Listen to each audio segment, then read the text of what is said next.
Hello, and thank you for joining me on another episode of the Tech Exec podcast, where we triple your impact per engineer. As always, I'm your host, Aviv Ben-Yosef, advisor and coach to tech executives worldwide, and our subject today is seeking assurances. Before we get to that, I'm reminding you one last time about the London Leadership Leap, a 30-day remote coaching offering by me one-on-one for you to make yourself grow and help your engineers triple their impact. We start in a 2-day kickoff event in London. All the details are in the link in the show notes, and as of when this episode is being released, you only have a day or two of the early bird pricing remaining. So check it out. And now, seeking assurances. I've had a different episode in the past where I basically said I am giving you, dear listeners, permission to stop doing and worrying about a specific thing, and this is going to be a similar situation.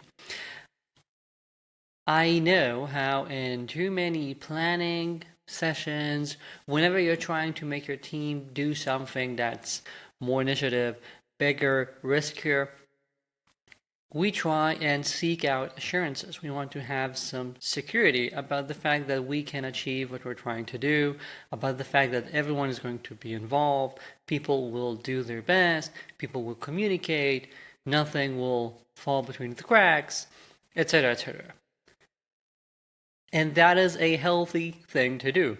Of course, you have to ensure that people understand what's expected of them. You have to ensure that there's due process, so we do some risk assessment, we're aware of what's going on, etc. However, the problem is that we often try and take this too far.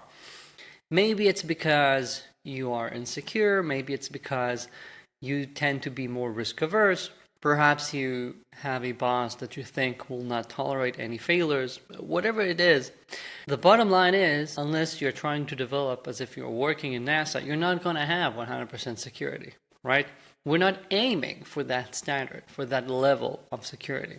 And therefore, you have to embrace the fact that some things will go slightly wrong and will be taken care of as you go along. This is okay. This is fine. This is in fact how things are supposed to work. As someone who talks to hundreds of tech executives a year, I can promise you, genuinely, no one really has everything nailed down. No one has perfectly clear quarterly plans that have no room for error, that everything just goes out fine.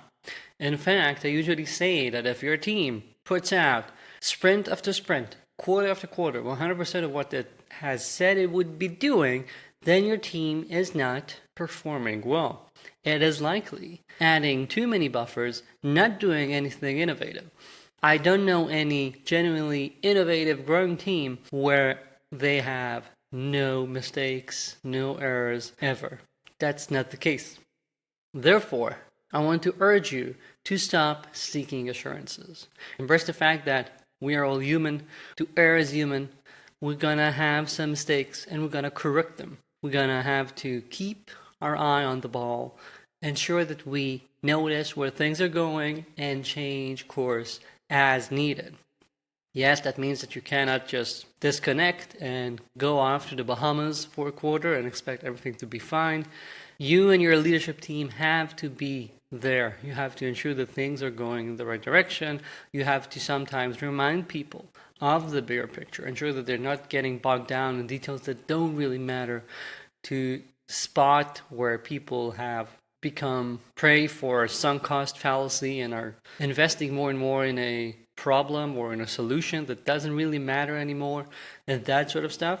But if you're aware, if you ensure that you have processes in place to regularly review what's going on, if you communicate which things are your absolute must-haves and which have some wiggle room, then you can stop the search for assurances and get going. Therefore, everyone around is less stressed. We know that we can communicate about what's really important and get going. We know that some mistakes don't mean you're going to lose your job.